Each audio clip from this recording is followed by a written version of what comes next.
Hari ini adalah Jumat Agung, di mana kita memperingati kematian Tuhan Yesus.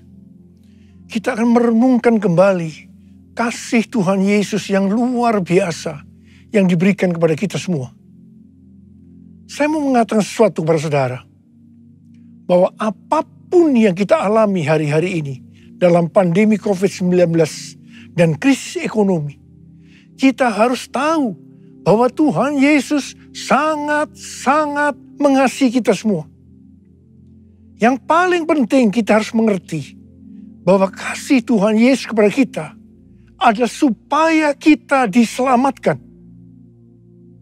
Melalui segala peristiwa ini, kita harus ingat seperti yang terdapat dalam Roma 8 ayat 28 yang berkata, kita tahu sekarang bahwa Allah turut bekerja dalam segala sesuatu, baik enak maupun tidak enak, untuk mendatangkan kebaikan bagi mereka yang mengasihi Dia. Apakah saudara mengasihi Tuhan Yesus? Kalau saudara berkata ya, berarti ayat ini buat saudara dan juga buat saya. Saya percaya melalui semua yang terjadi, kita yang mengasihi Tuhan Yesus akan makin serupa dengan gambarnya. Melalui semua yang terjadi juga, mereka yang selama ini tertidur, suam-suam kuku, mati rohani akan dibangunkan kembali. Mereka akan bertobat dan minta ampun kepada Tuhan Yesus. Tuhan Yesus mengingatkan kita agar kita tidak hidup dalam ketakutan, kekhawatiran, kepanikan yang terus-menerus. Karena itu kita harus mengingat firman Tuhan dalam Yesaya 30 ayat 15 bagian B yang berkata, dalam tinggal tenang dan percaya terletak kekuatanmu. Kasih Yesus sungguh indah di dalam hidupku ini. Sungguh manis, lebih manis hidup bersama Yesus. Yesus, nama Yesus, pujilah Dia, kasih-Nya kepada saya sampai selama-lamanya. Yesus, nama Yesus, pujilah Dia, kasih-Nya kepada saya sampai selama-lamanya. Oh, kasih-Nya kepada saya sampai selama-lamanya.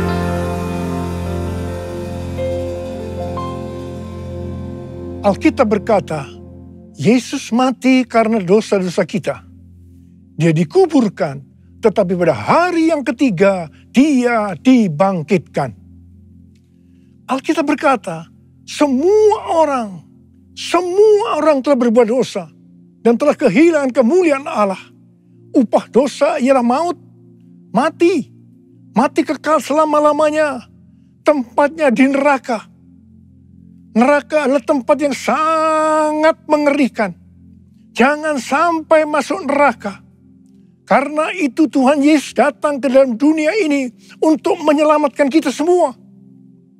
Bagaimana cara Tuhan Yesus menyelamatkan kita?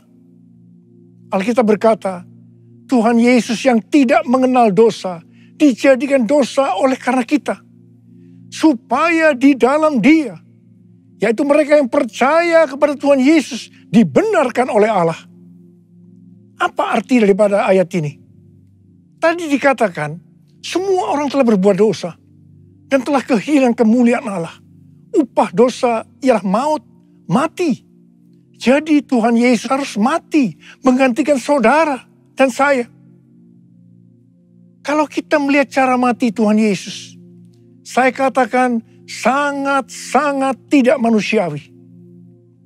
Alkitab menuliskan ada 10 tahap penderitaan Tuhan Yesus dari Taman Getsemani sampai Golgota. Sangat mengerikan. Tahap yang pertama, ketika berada di Taman Getsemani, Tuhan Yesus berdoa kepada Bapa dalam keadaan ketakutan. Sampai peluhnya seperti tetes-tetes darah yang jatuh ke tanah. Pada saat itu seorang malaikat turun untuk menguatkan Tuhan Yesus. Tuhan Yesus berdoa kepada Bapa, "Ya Bapakku, jikalau sekiranya mungkin, biarlah cawan ini lalu daripadaku. Tetapi jangan seperti yang ku kehendaki, melainkan seperti yang kau kehendaki." Di sini Tuhan Yesus mengajar kepada kita bahwa di dalam doa kita boleh menawar, tetapi jangan memaksakan kehendak. Bagi yang sekarang dalam keadaan ketakutan, kita harus ingat bahwa Tuhan Yesus pernah mengalami ketakutan untuk menebus dosa kita semua.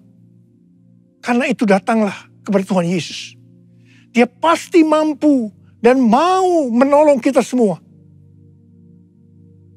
Tahap yang kedua, Tuhan Yesus ditangkap. Dia dituduh dengan bermacam-macam tuduhan. Diludahi, mukanya ditinju, dipukul. Tetapi Tuhan Yesus tidak membalas.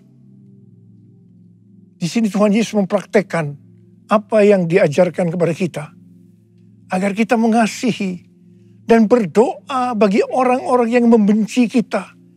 Mengutuk kita, mencaci maki kita. Jikalau kita hanya mengasihi orang-orang yang mengasihi kita, apa jasa kita? Karena orang-orang berdosa pun juga mengasihi orang-orang yang mengasihi mereka. Tahap yang ketiga, Tuhan Yesus dibelenggu dan diadili. Waktu Tuhan Yesus diadili oleh Pilatus, ternyata tidak didapati kesalahan yang membuat Tuhan Yesus harus dihukum mati. Sementara itu orang-orang Yahudi terus berteriak-teriak supaya Tuhan Yesus dihukum mati. "Salibkan dia! Salibkan dia! Salibkan dia!" Akhirnya Pilatus menyerahkan Tuhan Yesus untuk disalibkan. Tahap yang keempat, Tuhan Yesus dicambuk. Proses awal dari penyaliban, jubah Tuhan Yesus dibuka dan dihukum cambuk. Dua algojo bergantian menghunjamkan cambuk ke punggung Tuhan Yesus. Ujung cambuk itu terbuat dari potongan tulang dan potongan besi. Tiap kali cambuk itu dihunjamkan ke punggung Tuhan Yesus, itu menimbulkan luka yang dalam. Tuhan Yesus berteriak-teriak kesakitan.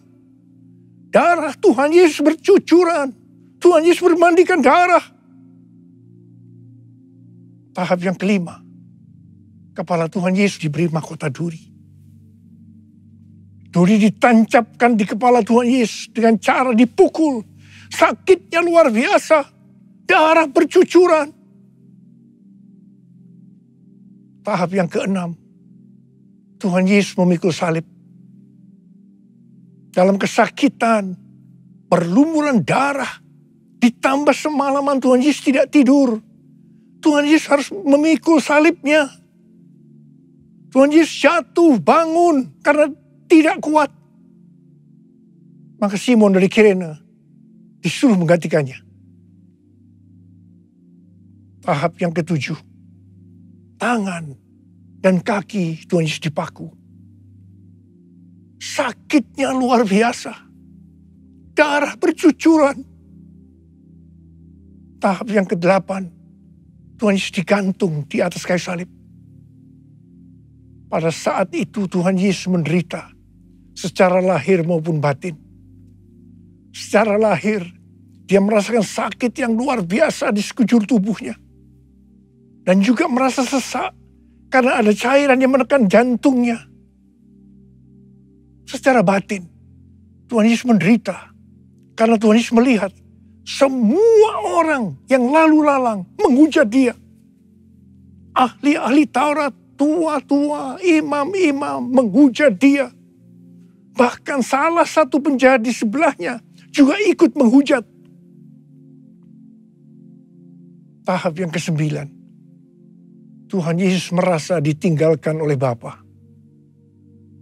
Sekitar jam 12 siang sampai jam 3 petang, tiba-tiba langit di sekitar Golgota menjadi gelap. Tuhan Yesus gelisah. Tuhan Yesus gelisah. Dan dia berteriak, Eli, Eli, lama sabachthani. Eli, Eli, lama sabachthani. Allahku, Allahku, mengapa engkau meninggalkan aku? Tuhan Yesus merasa ditinggalkan oleh Bapa. Orang yang berdosa pada hakikatnya dipisahkan dari Bapa. Jadi untuk menebus dosa orang yang berdosa, maka Tuhan Yesus harus merasakan ditinggalkan oleh Bapa, dipisahkan dari Bapa. Saya percaya ini adalah puncak penderitaan Tuhan Yesus. Penderitaan lainnya tidak ada artinya dibandingkan merasa ditinggalkan oleh Bapa. Bagi saya, kalau saya tidak merasakan hadirat Tuhan, itu adalah hal yang paling berat dalam hidup saya. Karena itu setiap hari saya selalu menjaga langkah-langkah dalam hidup saya, agar saya terus mengalami hadirat Tuhan. Kalau ada dosa, harus cepat diselesaikan, supaya terus merasakan hadirat Tuhan. Saya berharap saudara juga melakukan hal yang seperti itu. Kalau ada di antara saudara yang sudah tidak merasakan hadirat Tuhan, dan saudara menganggap itu biasa, saudara harus bertobat. Tidak ada yang lebih berbahagia daripada kalau kita berada dalam hadirat Tuhan. Sebab Alkitab berkata, di hadapanmu ada sukacita berlimpah-limpah. Artinya di dalam hadirat Tuhan ada sukacita dan kebahagiaan yang berlimpah-limpah. Tahap yang ke-10. Tuhan Yesus berkata, sudah selesai. It is finished. Ya Bapa, ke dalam tangan-Mu lah kuserahkan nyawaku. Lalu Tuhan Yesus mati. Tak terukur kasih-Mu Yesus, Kau telah mati gantikan diriku. Kau curahkan darah-Mu untuk tebus dosaku. Layaklah Kau Tuhan dipuji dan disembah dengan segenap hatiku. Layaklah Kau Tuhan dipuji dan disembah dengan segenap jiwa ragaku. Dengan segenap jiwa ragaku. Dengan segenap jiwa ragaku. Pertanyaannya, mengapa Tuhan Yesus harus mati dengan cara demikian? Mengapa tidak dengan cara yang mudah? Dipenggal kepalanya, selesai. Mengapa Tuhan Yesus harus mati dengan bermandikan darah? Alkitab katakan, tanpa penumpahan darah, tidak ada pengampunan dosa. Untuk mengampuni dosa saudara,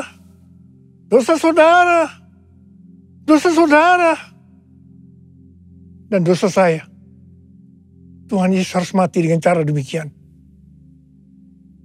Selain itu, apalagi yang Alkitab katakan dengan cara mati Tuhan Yesus yang seperti itu? Yang pertama, penyakit kita lah yang ditanggungnya. Yang kedua, penderitaan kita yang dipikulnya. Dan oleh bilur-bilurnya kita disembuhkan. Oleh bilur Yesus ku disembuhkan. Oleh bilur Yesus ku disembuhkan. Oleh bilur Yesus ku disembuhkan. Haleluya, amin. Oleh bilur Yesus ku disembuhkan. Oleh bilur Yesus ku disembuhkan. Oleh bilur Yesus ku disembuhkan. Haleluya, amin. Haleluya, amin.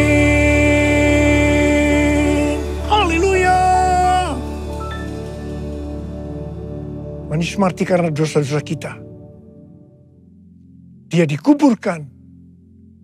Tetapi pada hari yang ketiga, dia dibangkitkan. Haleluya. Tuhan Yesus tidak mati selamanya. Tetapi pada hari yang ketiga, Tuhan Yesus dibangkitkan. Apa yang Alkitab katakan? Kalau sampai Tuhan Yesus tidak bangkit. Yang pertama, sia-sialah pemberitaan firman Tuhan. Saya di sini memberitakan firman Tuhan. Tidak ada artinya. Sia-sia. Tetapi puji Tuhan. Tuhan Yesus hidup. Tuhan Yesus bangkit. Pemberitaan firman Tuhan menjadi tidak sia-sia. Hal yang kedua. Kalau sampai Tuhan Yesus tidak bangkit. Sia-sialah kepercayaan kita. Dan kita akan tetap mati di dalam dosa-dosa kita. Demikian juga dengan orang-orang yang mati di dalam Tuhan. Mereka akan tetap binasa. Tetapi puji Tuhan, Tuhan Yesus bangkit. Kita tidak akan mati di dalam dosa-dosa kita.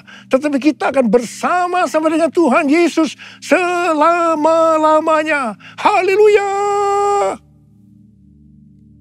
Dan hal yang ketiga, kalau sampai Tuhan Yesus tidak bangkit, kita adalah orang-orang yang paling malang dari segala manusia. Tetapi puji Tuhan, Tuhan Yesus bangkit. Kita bukan orang-orang yang paling malang, tapi justru orang-orang yang paling beruntung dari segala manusia. Ada berapa banyak di antara saudara, orang-orang yang paling beruntung dari segala manusia? Saudara angkat tangan. Sebab dia hidup, ada hari esok. Sebab dia hidup, ku tak gentar. Karena ku tahu dia pegang hari esok. Hidup jadi berarti sebab dia hidup. Hidup jadi berarti sebab dia hidup. Hidup jadi berarti sebab Yesus hidup. Karena Tuhan Yesus hidup, maka ada hari esok.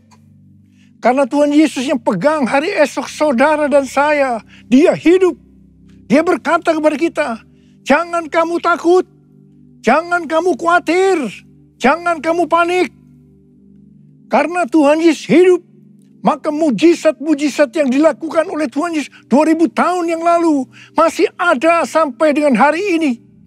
Orang buta melihat, orang lumpuh berjalan, orang tuli mendengar, orang mati dibangkitkan, orang kusta menjadi tahir, dan kepada orang miskin diberitakan kabar baik. Karena Tuhan Yesus hidup, kita akan melihat Pentakosta yang ketiga akan digenapi. Di mana melalui semua peristiwa yang sedang terjadi saat ini, penuaian jiwa yang terbesar dan yang terakhir sebelum Tuhan Yesus datang kembali terjadi. Bangkitnya generasi Yeremia, yaitu generasi anak-anak muda yang dipenuhi dengan Roh Kudus. Cinta mati-matian kepada Tuhan Yesus, tidak kompromi terhadap dosa, dan akan memenangkan banyak jiwa. Kepada kita, orang yang sungguh-sungguh dengan Tuhan, akan diberikan kuasa untuk menyelesaikan amanat agung Tuhan Yesus. Karena Tuhan Yesus hidup, maka dia mengingatkan kepada kita, sesuai dengan 1 Petrus 2 ayat 9 yang berkata, tetapi kamulah bangsa yang terpilih, imamat yang rajani, bangsa yang kudus, umat kepunyaan Allah sendiri, supaya kamu memberitakan perbuatan-perbuatan yang besar dari Dia yang telah memanggil kamu keluar dari kegelapan kepada terangnya yang ajaib. Jadi, dengan kuasa dari Pentakosta ketiga, kita akan menyelesaikan amanat agung. Dan setelah itu Tuhan Yesus datang kembali. Haleluya. Karena Tuhan Yesus hidup, maka memasuki tahun 2022, dia memberikan tema bahwa tahun 2022 adalah tahun paradigma yang baru. Kita diminta untuk tidak mengingat-ingat hal-hal yang dulu. Sebab Tuhan sedang membuat sesuatu yang baru dengan cara yang ajaib. Tuhan akan menolong kita untuk memecahkan masalah-masalah yang kita hadapi dalam seluruh aspek kehidupan kita dengan cara yang baru atau paradigma yang baru. Tuhan mengingatkan agar kita yang sudah percaya dan lahir baru tidak lagi hidup dengan paradigma yang lama atau paradigma duniawi. Kita harus mengarahkan pandangan kita ke depan dan berlari-lari kepada tujuan yang artinya mengejar meskipun menderita untuk mendapatkan mahkota. Masuk surga dengan hadiah, yaitu mahkota surgawi. Darah-Mu Yesus sucikan daku, darah-Mu Yesus bebaskanku, darah-Mu Yesus ubahkan daku, ku dijadikan baru. Darah-Mu Yesus, darah-Mu Yesus sucikan daku, darah-Mu Yesus bebaskanku, darah-Mu Yesus ubahkan daku, ku dijadikan baru, ku dijadikan baru, ku dijadikan baru. Mari saya ajak kita angkat tangan di hadapan Tuhan. Mari kita katakan, Yesus, Yesus, Kau berarti bagiku. Yesus, Yesus, Kau segalanya bagiku. Yesus, Yesus, Kau berarti bagiku. Yesus, Yesus, Kau segalanya bagiku. Kau segalanya bagiku. Kau segalanya bagiku. Angkat tangan saudara. Kita berbahasa roh sama-sama. Sembah Dia.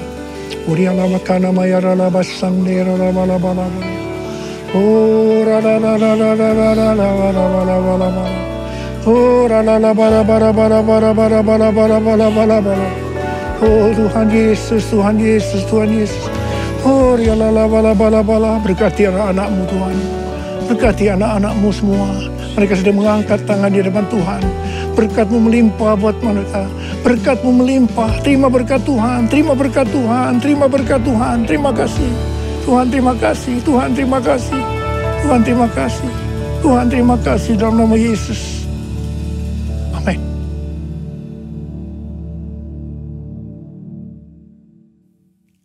Mari saudara-saudara, kita akan masuk dalam perjamuan kudus. Kita akan mengingat ayat ini.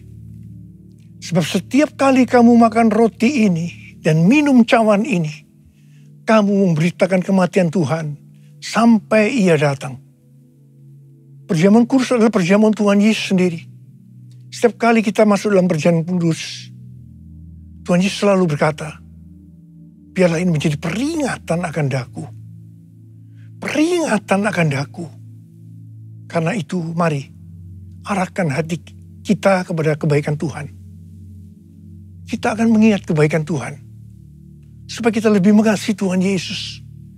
Supaya kita lebih mengasihi satu dengan yang lain. Mari tundukkan kepala. Bapa, siapakah kami sebelum kami mengenal Engkau? Kami semua orang berdosa. Upah dosa adalah maut, mati. Mati kekal selama-lamanya. Tapi Engkau ya Aba, yang tidak berdosa, telah dijadikan dosa oleh karena kami. Engkau harus turun dari surga mulia. Mati ganti kami dengan penderitaan yang luar biasa. Sungguh kalau kami pikirkan Bapa, betapa baiknya Engkau itu. Kau jadikan kami sebagai anak-anak-Mu. Engkau tuntun, Engkau bela, Engkau lindungi, Engkau berkati. Engkau sembuhkan kami.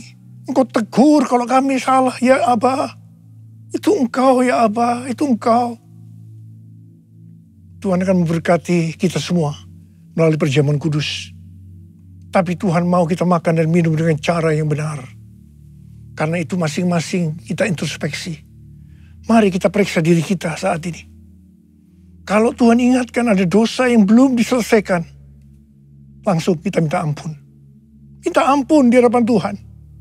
Ampuni, ampuni saya Tuhan, ampuni. Ampuni saya Tuhan, ampuni saya. Kau melihat anak-anakmu yang sedang meminta ampun kepadamu Tuhan. Kau melihat mereka. Engkau begitu rindu untuk memberkati kami semua. Ya Tuhan, lihatlah anak-anakmu Tuhan. Ampuni kami, ampuni kami. Kami akan masuk dalam perjamuan kudus dengan hati yang penuh ucapan syukur. Dalam nama Yesus kami berdoa. Amin. Sekarang mari kita angkat roti di tangan kanan kita tinggi-tinggi. Sebab apa yang telah kuteruskan kepadamu telah aku terima dari Tuhan. Yaitu bahwa Tuhan Yesus pada malam waktu yang diserahkan mengambil roti. Dan sesudah itu ia mengucap syukur atasnya. Dia memecah-mecahkannya dan berkata, inilah tubuhku yang diserahkan bagi kamu. Perbuatlah ini menjadi peringatan akan aku. Saudara yang kasih Tuhan, bukankah roti yang kita pecah-pecahkan ini adalah persekutuan kita dengan tubuh Kristus? Mari kita makan dalam nama Yesus.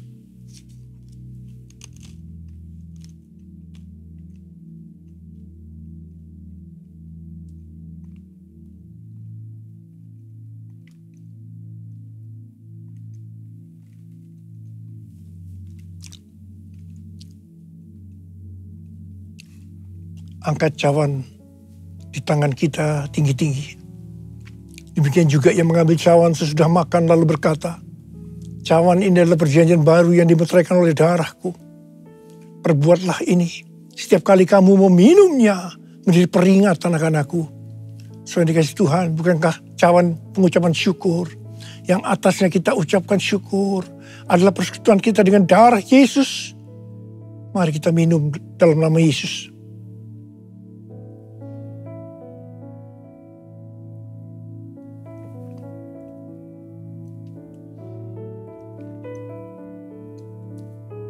Mari ucapkan syukur dan terima kasih kepada Tuhan dengan suara. Jangan diam, keluarkan suara. Tuhan terima kasih. Tuhan terima kasih ya Tuhan. Kami mengucap syukur ya Tuhan. Terima kasih buat kebaikan-Mu ya Aba. Oh rada bara bara bara bara bara bara. Oh Yesus. Oh Yesus, Yesus, Yesus, Tuhan Yesus, Tuhan Yesus. Bapa terima kasih. Terima kasih. Terima kasih pesan-Mu hari ini. Oleh bilur-bilur-Mu kami semua disembuhkan. Oleh bilur-bilur-Mu kami semua disembuhkan. Terima kasih Tuhan. Kami berdoa bagi mereka yang sakit saat ini. Angkat tangan saudara yang sakit, yang memerlukan kesembuhan, yang memerlukan mujizat Tuhan. Sembuh dalam nama Yesus. Sembuh dalam nama Yesus, mujizat terjadi. Terima kesembuhan, terima mujizat Tuhan, terima. Terima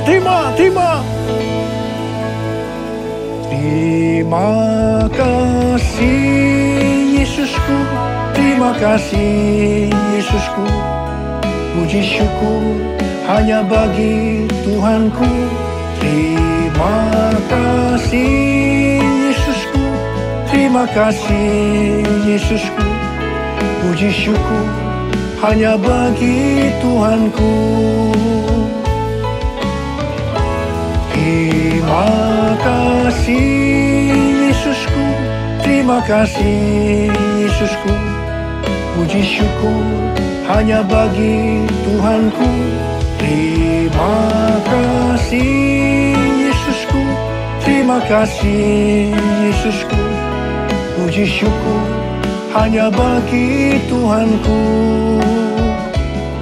Puji syukur hanya bagi Tuhanku. Puji syukur hanya bagi Tuhanku. Terima kasih Aba. Terima kasih Aba. Terima kasih. Terima kasih. Mari angkat tangan saudara. Terimalah berkat Tuhan. Kasih karunia yang berlimpah-limpah daripada Allah Bapa di dalam anak yang tunggal Yesus Kristus. Persekutuan yang manis dengan Roh Kudus menyertai saudara sekalian mulai hari ini sampai Tuhan Yesus datang menjemput kita di awan-awan dan bahkan sampai selama-lamanya. Yang percaya bersama-sama katakan amin.